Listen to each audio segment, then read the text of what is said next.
The oak-paneled office of Dean Richard Thorne smelled of lemon polish and unearned privilege. Behind a desk the size of a small boat, the dean himself, a man in his late 50s with a carefully cultivated air of academic superiority, steepled his fingers. Across from him, 22-year-old Nia Lawson sat, her posture perfect, her portfolio of architectural designs resting on her lap like a promise. Ms. Lawson. Dean Thorne began, not looking at her portfolio, but at a single sheet of paper, her application to the prestigious Crestmore University Graduate School of Architecture. Your narrative essay was certainly passionate. Your personal story of growing up in the East Side projects and being inspired by the geometry of fire escapes was evocative. Nia kept her face neutral. She'd heard this condescending tone before. Thank you, Dean Thorne. I believe our lived environment fundamentally shapes our design philosophy. Be that as it may, he continued, sliding the paper aside as if it were slightly contaminated. Crestmore's program is built on a foundation of classical principles and technical rigor. Your undergraduate record from a state school is adequate, but your design submissions, he finally tapped her portfolio with a dismissive finger. They're rather community-focused. Social housing, urban renewal. We're looking for visionaries who can design the next iconic museum or corporate headquarters, not apartment blocks. The coded language was as clear as the glass in his penthouse office window. Community focus was a euphemism for not ambitious enough. A state school meant not one of us. Iconic architecture shouldn't just be for the wealthy, Dean Thorne, Nia replied, her voice steady despite the anger heating her blood. It should uplift everyone. My vision is to use design as a tool for social equity. Thorne gave a thin, patronizing smile. A noble sentiment, but not a Crestmore sentiment. I'm afraid we cannot offer you a place in our program. We have a responsibility to our donors and our legacy to maintain a certain caliber of student. People from your background often find our curriculum too demanding. I suggest you look into a more vocational path.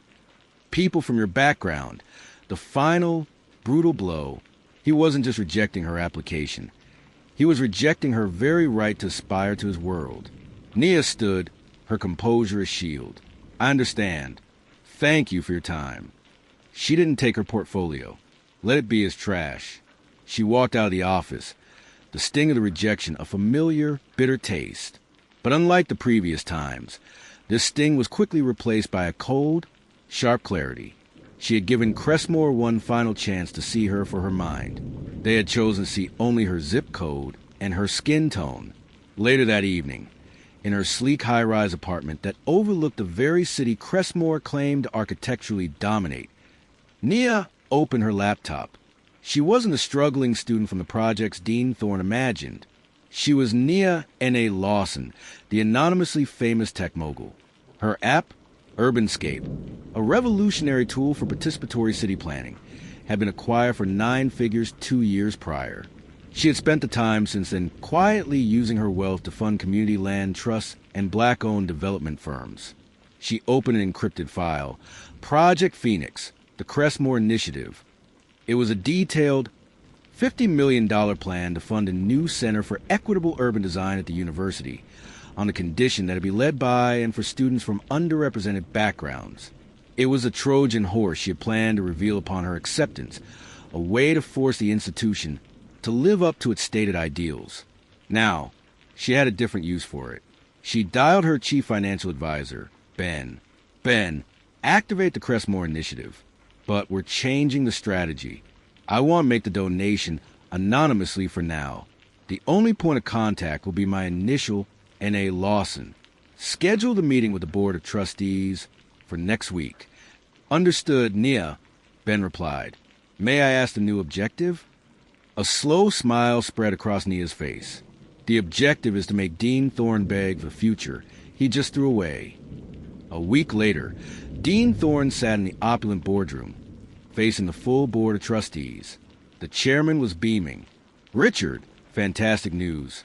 We've secured a historic donation, $50 million, from a new philanthropic foundation for a Center for Equitable Urban Design. The donor, a Ms. Nia Lawson, is insistent on meeting the current academic leadership. She's a visionary, Richard. This will put Crestmore on the map for social impact. Thorne's heart swelled with greedy delight. 50 million. This was his ticket to a legacy, a chance to finally become university president. This is wonderful.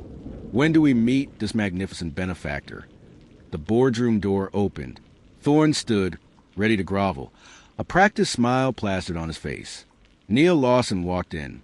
She was dressed not in interview clothes, but in a powerful designer pantsuit. She carried no portfolio, only an aura of absolute authority. She looked directly at the stunned Dean Thorne, whose smile had frozen into a rictus of pure, undiluted shock. "Hello, Dean Thorne," Nia said, her voice cool and clear in the silent room. "I'm Nia Lawson. I believe we have some unfinished business regarding the future of architecture." The silence in the boardroom was absolute, broken only by the soft hum of the air conditioning and the sound of Dean Thorne's world cracking apart. His face, once a mask of smug authority, had cycled through shock confusion and was now settling into a sickly, pale horror. The trustees looked from Nia's composed face to Thorne's stricken one, their expressions a mixture of curiosity and dawning concern. "Ms. Lawson," Thorne finally stammered, the name feeling like ash in his mouth. There must be some misunderstanding." "The only misunderstanding, Dean," Nia replied, her gaze sweeping over the assembled trustees, "was yours. You looked at my application and saw a charity case. You saw my background as a deficit. I see it as the entire point." She turned to the board chairman. "My $50 million donation is contingent on the creation of the Center for Equitable Urban Design. It will be a fully autonomous department within the architecture school with its own hiring and admissions authority, focused exclusively on community-centered design and uplifting marginalized voices." She let the words hang in the air, a direct rebuke of Thorne's entire philosophy. "Furthermore," Nia continued, her eyes locking back on Thorne, "I will be taking a hands-on role. I am appointing myself as the center's founding director, and my first official act will be to review the graduate admissions process for the entire school, starting with this year's rejected applicants." Thorne felt a cold sweat break out on his brow. A review would expose his biased rejections, his casual dismissal of anyone who didn't fit his narrow, elitist mold. His career, his reputation would be shredded. The board chairman, a pragmatic man named Mr. Sterling, saw only the $50 million and the glowing press releases. "An excellent proposal, Ms. Lawson. We are, of course, thrilled to have your expertise." He shot a warning look at Thorne, who was visibly trembling. In the days that followed, Nia moved into a sprawling corner office with a view that dwarfed Thorne's. Her presence became a constant, silent accusation. She hired a team of data analysts and began subpoenaing admissions records. Thorne watched from his window, a prisoner in his own kingdom, as his authority evaporated. He tried to fight back. He scheduled a meeting with her, his tone now obsequious. "Nia, Ms. Lawson, perhaps we got off on the wrong foot. Your vision is bold, but surely we can integrate it more gently. A sudden shift could damage the school's reputation." Nia didn't look up from her screen. "The school's reputation is already damaged, Dean. It's built on exclusion. I'm just applying a little restorative justice." Desperate, Thorne turned his old allies on the board, whispering about Nia's inexperience and radical agenda. But the money talked louder than his whispers. He was isolated. A week into her audit, Nia discovered something. It wasn't just her. Thorne had a pattern. Over the past 5 years, he had personally rejected dozens of highly qualified Black, Latino, and low-income applicants, often writing notes like "not a cultural fit" or "lacks the Crestmore pedigree" in their files. He had systematically preserved the school's whiteness and wealth. She had him, but as she prepared to present her findings to the board, a new email landed in her personal inbox. It was from a prestigious investigative journalist. "Asterisk, Ms. Lawson, I'm working on a profile of the new wave of philanthropic billionaires. I've been digging into the origins of your wealth.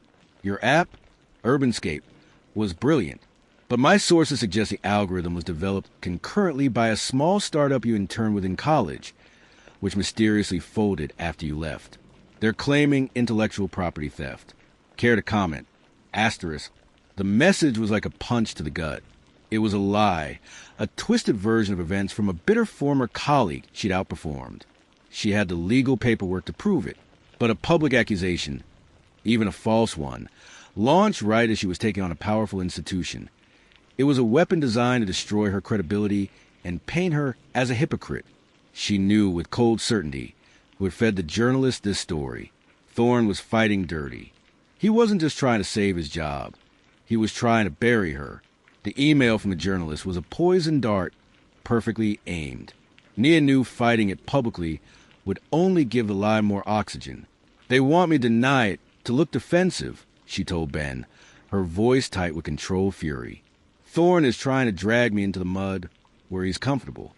Instead of responding to the journalist, she instructed her legal team to prepare a defamation lawsuit against both the journalist and the source, the bitter former colleague, a man named David Morse. Simultaneously, she accelerated her admissions audit. Working late into the night, the data was damning. Thorne's bias wasn't just implicit. It was a systematic policy. But the whisper campaign was working. She saw the sidelong glances from some faculty members. A conservative news site picked up the Billionaire thief narrative. The university's public relations department, loyal to Thorne, was doing nothing to defend her.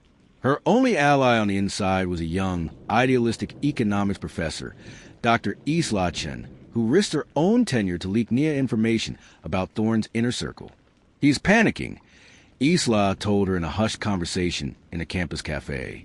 "He's telling the old guard that you're going to turn Crestmore into a social justice commune and destroy its value. But the board is still with you because of the money." The showdown came at a faculty senate meeting. Thorne, emboldened by the swirling rumors, stood to address the room. "Colleagues, we are at a crossroads. We must ask ourselves if we will allow our century-old institution to be hijacked by external forces with questionable motives and a destabilizing agenda." He never said Nia's name, but he didn't have to. Nia stood. She didn't have to. The room fell silent. She held up a single sheet of paper. "This isn't about agendas, Dean Thorne. It's about data." Her voice was calm, cutting through the tension. "In the past 5 years, under your leadership, the graduate program has rejected 42 applicants from historically black colleges and universities with an average GPA of 3.8 or higher. In that same period, you accepted 38 legacy applicants with GPAs below 3.4. Would you call that preserving academic rigor? Or would you call it preserving privilege?" A murmur rippled through the room. Thorne's face flushed a deep, blotchy red. "That is a gross misrepresentation. Those are complex, holistic reviews. The only thing complex is your justification for bigotry." Nia fired back. She then turned her gaze to the room. "This man told me I wasn't Crestmore material. He told me to pursue a vocational path. He is not a gatekeeper of excellence. He is a gatekeeper of whiteness. And his time is over." It was a public evisceration. Thorne stood, speechless and humiliated before his entire faculty. But as Nia left the meeting, feeling the tide turning, her phone buzzed. It was Ben. "Nia, we have a problem." The story just escalated. The journalist published it. And he didn't just name you. He named your mother. He's digging into her past, suggesting she was involved. They're trying to taint your entire origin story. Nia's blood ran cold. Her mother, who had worked 3 jobs to keep her in school, who had died just before Urbanscape took off. They were coming for her memory, for the very roots of her strength. She looked up and saw Thorne watching her from across the quad, a small, vindictive smile on his face. He had lost a public battle, so he was burning down her private life. He knew he couldn't win on merit, so he was weaponizing her deepest pain. The article was a masterpiece of character assassination. It didn't just suggest Nia had stolen intellectual property. It painted her mother, Clara Lawson, as a co-conspirator, a desperate woman who had pressured her daughter into unethical choices. They used old photos of her mother looking tired and worn from her double shifts, twisting her exhaustion into a narrative of guilt. For the first time, Nia's composure shattered. Sitting in her office, she stared at the screen, tears of pure rage blurring the vile words. They had violated a sacred memory. Her mother's sacrifices were the bedrock of everything she had become. Ben was already on the warpath. We're suing for defamation, invasion of privacy, the works.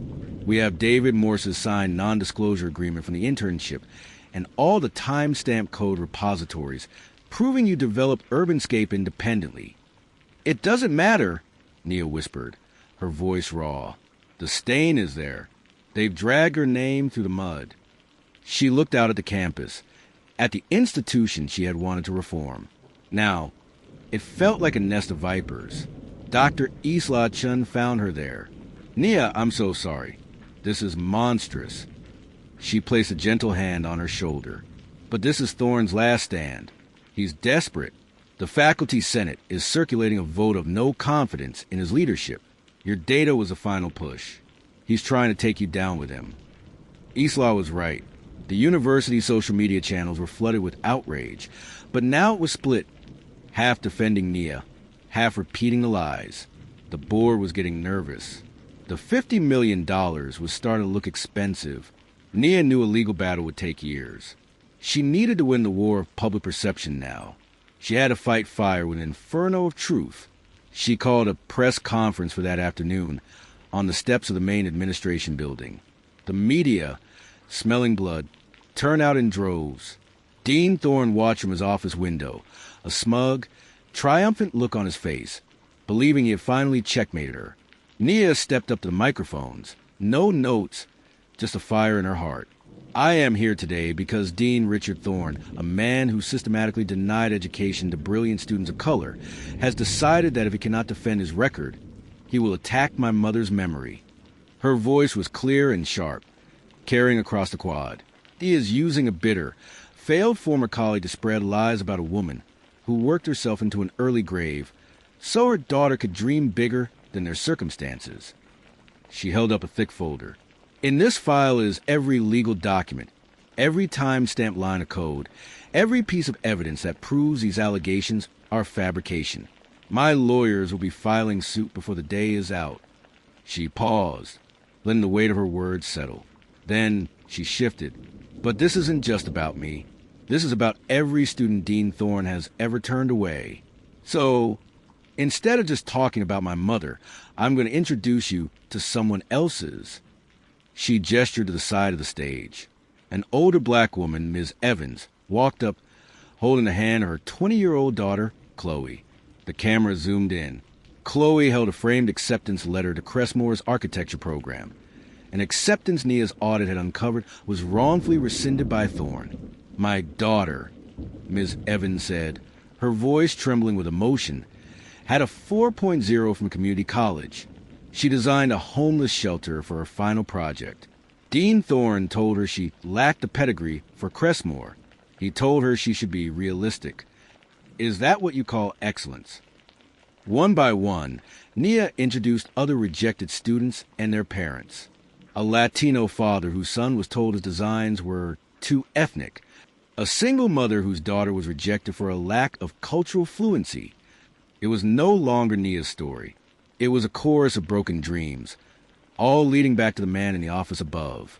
As the press conference ended and the crowd erupted in support, Nia looked up at Thorne's window. His smugness was gone, replaced by pure terror. He had tried to make it personal, and she had answered by building an army. But as she walked back to her office, her phone buzzed. It was an alert from her security team. Asterisk, Ms. Lawson, we have a situation. The journalist who published the original story was just found to have received a $50,000 consulting fee from a shell corporation. We're tracing it now, but the initial path leads back to a member of the board of trustees. Asterisk. Nia stopped cold. Thorne wasn't acting alone. He had a powerful partner on the board, someone who wanted her gone just as badly. The conspiracy was deeper than she ever imagined. The revelation was a seismic shift. Thorne wasn't a lone wolf. He was a puppet. The $50,000 consulting fee was a trail of breadcrumbs, and Nia's team followed it with cold, digital precision. The shell corporation led to a holding company in the Cayman Islands, which was linked to a family trust. The beneficiary of that trust was a man whose public image was one of unwavering integrity. Board chairman Mr. Sterling.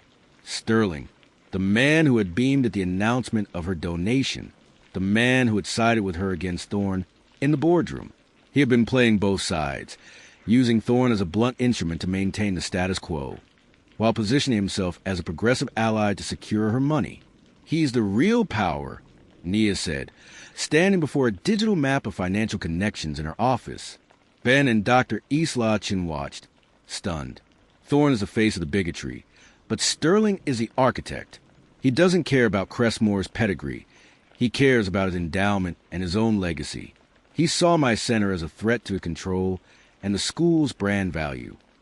He funded the smear campaign to discredit me and force me to withdraw the donation. Isla shook her head in disbelief. Sterling. He's on every philanthropic committee in the city. He gave the keynote at last year's Diversity in Education Summit. It's always the ones who preach the loudest, Ben muttered. Nia's mind raced. Sterling was smarter and more connected than Thorne. A direct attack would be futile. He had the resources to bury any accusation in legal delays and counter-narratives. He had to be outmaneuvered. I need you to dig deeper, Ben, Nia instructed. Find every financial tie Sterling has to the university. Every contract, every real estate deal, every consultant he's ever hired. Isla, I need you to get me the faculty senate's vote of no confidence against Thorne. We're going to deliver it to the board personally. While her team worked, Nia made her move. She requested an emergency meeting of the Board of Trustees, excluding Sterling and Thorne. She walked into the room, the weight of her discovery hardening her resolve. Gentlemen, she began without preamble, you have a cancer in your leadership. Dean Thorne is a symptom. Chairman Sterling is a disease. She laid out the financial trail linking Sterling to the journalist.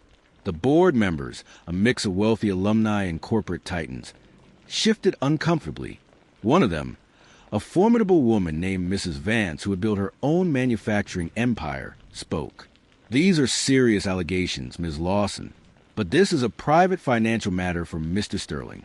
It doesn't necessarily prove he acted against the university's interests. It does where his actions jeopardize a $50 million donation and unleash a PR firestorm that has already dropped the university's ranking 3 points. Nia countered coolly. He is protecting a system of exclusion that is not only morally bankrupt, but is now financially costly. The faculty is about to oust Thorne. The question is, will you stand with them, or will you stand with a man who tried to destroy a benefactor to protect a bigot? She placed the faculty senate's no-confidence motion on the table. The world is changing. You can either lead that change, or be remembered as the board that stood with a liar and a racist to preserve a dying past. She left them to their crisis. The next morning, the headlines broke. Crestmore faculty moves to oust dean over racist admissions. The pressure was immense. That afternoon, a shaken Dean Thorne, knowing he was about to be publicly fired, requested a meeting with Nia. He was a broken man, his arrogance replaced by a desperate plea. Ms. Lawson, he begged, his voice trembling. Sterling, he made me do it. He said the new money had to be controlled, that your kind of philanthropy came with too many strings. He told me to find leverage, to dig up anything I could on you. I was just protecting the school. Nia looked at him, not with anger, but with pity. You weren't protecting the school, Dean. You were protecting your privilege. And you were too blind to see you were just a pawn in someone else's game. As Thorne crumbled before her, her phone buzzed. It was a message from Ben. We got him. Sterling. It's bigger than the journalist. He's been funneling university construction contracts to his brother-in-law's firm for years, overcharging by millions. It's all here. Emails, invoices, everything. It's not just unethical, it's criminal. Nia had the weapon she needed. She forwarded the file to Mrs. Vance and the rest of the board with a single line. Your move. Within the hour, the board acted. Chairman Sterling resigned immediately for personal reasons, and Dean Thorne was officially terminated. It was a clean, quiet coup to save the university from total scandal. Nia stood in her office, watching as Thorne was escorted from the building by security. A chapter had closed, but as she savored the victory, Mrs. Vance called. Ms. Lawson, the board would like to offer you the interim chairmanship. We need a steady hand to guide us through this transition. With you at the helm, we can implement your vision for the center and restore our reputation. It was the ultimate offer, total control, the keys to the kingdom she had sought to reform. But as she held the phone, she saw a new email pop up on her screen. It was from David Morse, the former colleague who had started the lies about her. Subject, you think you won? The message was short. Sterling paid me, but he wasn't the first. You have no idea who you're really dealing with. They've been watching you since Urbanscape. You just kicked the hornet's nest.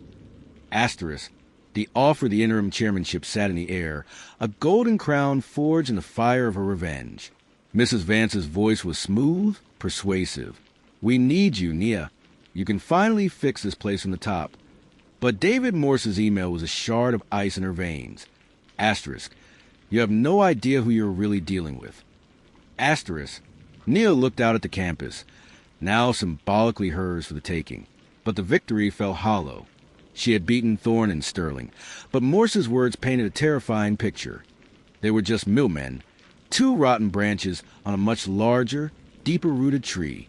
Mrs. Vance, Nia said, her voice betraying none of the chill she felt. I need 24 hours to consider the offer. This is a monumental decision. She hung up and immediately summoned Ben and Isla. The fight isn't over. It's just gotten bigger. She showed them the email. Ben, I need you to run a forensic trace on every dollar that ever went to Morse. Go back before Sterling. Isla, dig into the university's oldest endowment funds. Look for patterns, recurring donor names from decades ago tied to specific, restrictive clauses. The digital hunt began.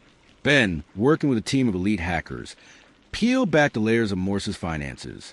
They found Sterling's payment, but then they found another, older one from a different foundation, and another. The money trail didn't lead to a person, but to a web of interlocking trusts and holding companies known in conspiracy theory circles as the Foundation, a loose, secretive network of old money families dedicated to preserving their influence over American institutions, finance, law, and especially education. They don't run things, Ben explained, his face illuminated by the glow of a dozen screens. They just cure it. They ensure the right kind of people end up in power. Sterling was one of their appointed stewards at Crestmore. Your donation and your mission were a direct threat to their control. Isla's research confirmed it. She burst into Nia's office with a stack of archived documents. It's all here. The Crestmore Covenant of 1928. A secret pact by the founding families to ensure the university would always serve to cultivate the national character, which was their code for maintaining a white Anglo-Saxon aristocratic leadership. The architecture school was specifically mentioned as a key pillar for shaping the physical, and by extension, social, environment of the country. Nia understood now. Thorne wasn't just a bigot. He was a loyalist to a century-old covenant. Her vision for equitable design wasn't just a new major. It was an existential threat to their entire worldview. She had a choice. She could take the chairmanship, play their game from the inside, and spend years, maybe decades, in a slow, grinding war of attrition against a hidden enemy, or she could burn it all down. She made her decision. The next day, she called another press conference. The media, expecting a victory lap or the announcement of her new role, was buzzing. But Nia stepped to the podium with a grim determination. Yesterday, I was offered the chairmanship of Crestmore University, she began. And yesterday, I discovered that the corruption I exposed was not an anomaly. It was a design. She held up the archived Crestmore Covenant. This institution, like so many others, was founded on a promise of exclusion. Dean Thorne and Chairman Sterling weren't outliers. They were inheritors of a poisonous legacy. She then detailed her findings on the Foundation, not as a proven legal fact, but as a powerful narrative. She named the old money families. She revealed the secret clauses in the endowments. She showed how the architecture school had been deliberately shaped to build monuments to power, not shelters for people. I will not be the first black chairwoman of Crestmore, she declared, her voice ringing across the global live stream, because I will not legitimize a system built on a lie. Therefore, I am formally withdrawing my $50 million donation. A collective gasp swept through the crowd. Instead, Nia continued, a fierce light in her eyes, I am taking that $50 million and doubling it to establish the Lawson Institute for Equitable Cities, a fully independent, free-to-attend graduate program. We will build it from the ground up on a new foundation, one of transparency, of justice, and of true design excellence that serves humanity, not hegemony. It was a declaration of war, not for control of the old kingdom, but to build a new one. In the weeks that followed, Crestmore's reputation and endowment cratered. Applications plummeted. Top faculty, led by Isla Chun, resigned in droves to join the fledgling Lawson Institute. Nia stood on an empty lot in the heart of the city, the future site of her institute. The wind whipped her coat around her. The hidden powers that had tried to break her were now reeling, exposed to the light. She had not just beaten the dean who rejected her. She had not just taken his job or his power. She had made his entire world obsolete. Share and follow for more stories on social justice. Stay tuned for what's next. The end.